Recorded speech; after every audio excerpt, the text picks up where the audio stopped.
organização na independência funcional, já falamos. Agora, a promoção da eficiência e eficácia operacional, ou seja, a tempestividade e uniformidade dos procedimentos, né, para alcançar os resultados desejados, e vocês têm que estar, isso tem que estar bem estabelecido, para que realmente isso chegue para vocês de forma tempestiva. Isso vai envolver muito a questão do processo administrativo de licitação, os comprovantes de despesas, as notas de empenhos, né, que vai ter que serem formalizados de acordo com as instruções do Tribunal de Contas, para que seja remetida à Controladoria, para a guarda da Controladoria.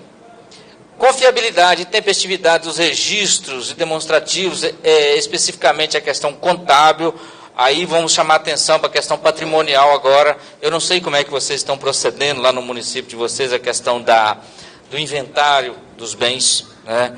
É necessário que vocês estejam criando um cronograma de levantamento e mensuração e depreciação desses bens. Lembrando, para aqueles bens que já estão sendo adquiridos e tombados a partir de 2016, já devem estar sendo aplicadas as novas regras da contabilidade aplicada ao setor público, ou seja, depreciação, vida útil e assim por diante. Então, isso aí a Controladoria não pode se esquivar de estar regulamentando. Tem que estar regulamentado e isso tem que estar sendo feito no registro contábil da prefeitura de vocês, ok? Outro foco principal, que nós estamos falando aqui, o termo de responsabilidade, né, do patrimônio. Primeiro ponto que vocês devem entender é o seguinte: não se constitui no município um levantamento patrimonial se não tiver um regulamento, porque senão vai acontecer coisas que vocês vão ter alguns problemas. Alguma área vai achar que é só colocar plaqueta e pronto, acabou. O regulamento ele deve trazer claramente algumas regras, em especial a regra que vai definir o que é bens patrimoniais. O que são bens patrimoniais? Nós não podemos aplicar separadamente, ou seja, isoladamente, aquela norma prevista no parágrafo 2º do artigo 15 da Lei 4.320, que fala o seguinte: todos os bens com característica e duração por mais de 2 anos são considerados bens permanentes. Peraí, mas será que isso é regra, já é suficiente? Não. Nós temos outras regras a serem aplicadas em conjunto. Por exemplo, a portaria da STN 448 de 2002, ela traz os fatores excludentes. Ou seja, além da capacidade de duração por mais de 2 anos, vocês têm que levar em consideração os fatores excludentes. O que é? A perecibilidade, a fragilidade, a transformabilidade. Então, esses bens, atendendo isso, eles podem ser considerados. Além disso, tem o Manual de Contabilidade Aplicada ao Setor Público, que leva em consideração o valor, conjugado com o Decreto Federal 200 de 1967, que fala que o custo do controle for maior que o benefício produzido para o bem, ele deve ser descartado. Então, eu estou trazendo aqui para vocês a ideia de que um regulamento vai deixar claro que deve ser considerado bens permanentes para serem tombados, né? Quais as características desses bens, qual a finalidade que vai ser dada a esses bens para que eles possam ser classificados como bens permanentes, e não simplesmente por durabilidade por mais de 2 anos. E aí vai ter outros fatores também que vocês vão levar em consideração. No meu livro, eu sugiro que os bens abaixo de R$800, eles não sejam considerados permanentes, sim bens de consumo. Ou seja, então eles não serão tombados. Mas eles serão controlados, sim. Controlados como? Pela relação carga. Agora, devem consultar qual o posicionamento do Tribunal de Contas do Estado de vocês. Se o tribunal tem uma norma interna, que o tribunal também deve ter feito isso.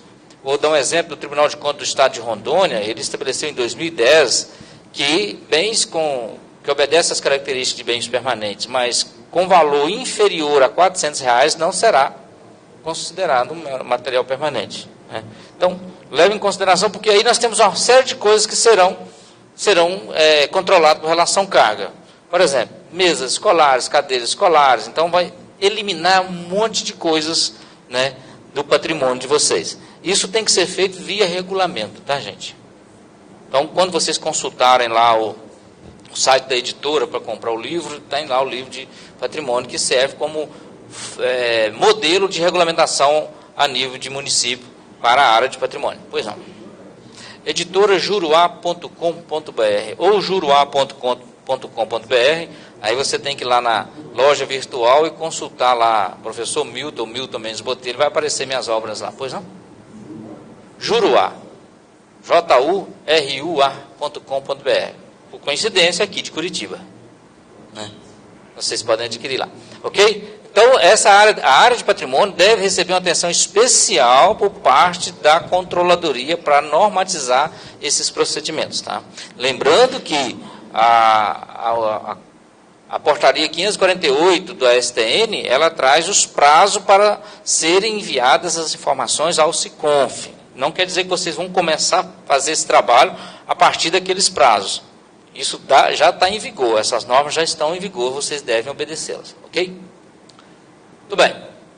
Procedimentos e rotinas, como nós já falamos há bastante tempo, desde ontem, né, que é a garantia, a orientação que vocês vão ter para atuar, e é a forma que vocês vão regulamentar isso lá no município de vocês, no órgão de vocês, como vai ser processado tudo, para que vocês recebam essas informações. Então, sem manual de procedimentos e rotinas, vocês não podem dizer que tem controle interno. E a ideia do meu livro, né, principalmente o segundo livro de controle interno, foi essa, servir de passo a passo para vocês implantando gradativamente esses procedimentos e rotinas de controle interno. Então, é uma forma bem eficaz de atuação do controle interno. Essas instruções normativas que serão, né, utilizadas para fazer os procedimentos de rotinas, elas devem ser elaboradas a partir das atribuições de cada unidade administrativa. Então, a partir daquelas atribuições, constante da lei de estrutura ou do ato de estrutura, vocês passam a desenvolver essas instruções normativas, ok? Eu poderia, caso vocês queiram, eu poderia fornecer até, não todos, mas alguns modelos de instruções normativas para vocês. Por exemplo, do RH, processamento da folha. Se quiserem, meu e-mail está aqui, vocês podem me enviar um e-mail, mas menciona, né, o curso aqui, que eu mando para vocês algum modelo sugestivo, ok? Eu não vou disponibilizar no site da Unipública, porque isso é um trabalho que a gente faz e a gente fornece para as pessoas que participam de treinamento conosco, ok?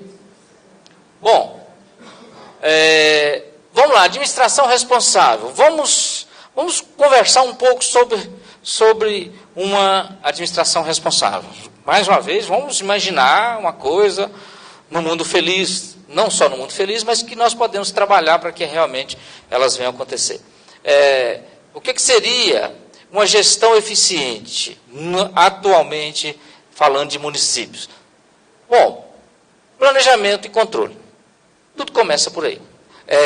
Existem dois elementos básicos no planejamento: tempo e dinheiro, né? Quanto tempo e quanto eu vou gastar para atingir o meu objetivo.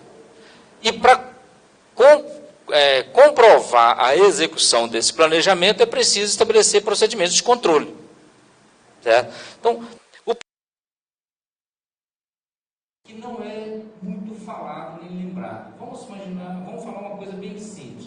Quando eu vou planejar comprar alguma coisa na minha vida, por exemplo, vou comprar um carro, a primeira coisa que eu imagino é o seguinte: meu carro custa quanto? Eu tenho que saber, não tem? Quanto custa o carro que eu quero comprar? E aí, outra pergunta: eu tenho dinheiro para pagar? Não é assim que funciona a coisa? Então, o que eu vou fazer para poder comprar um carro? Eu vou verificar quanto eu tenho de dinheiro para dar uma entrada ou quanto eu vou poder financiar. Quanto vai ser o suporte de endividamento ainda? Isso nós chamamos na administração pública de resultado primário e resultado nominal. Então, a administração pública, nos instrumentos de planejamento, é preciso ficar claro que eu pretendo fazer, mas de onde vai vir o dinheiro para custear aquilo?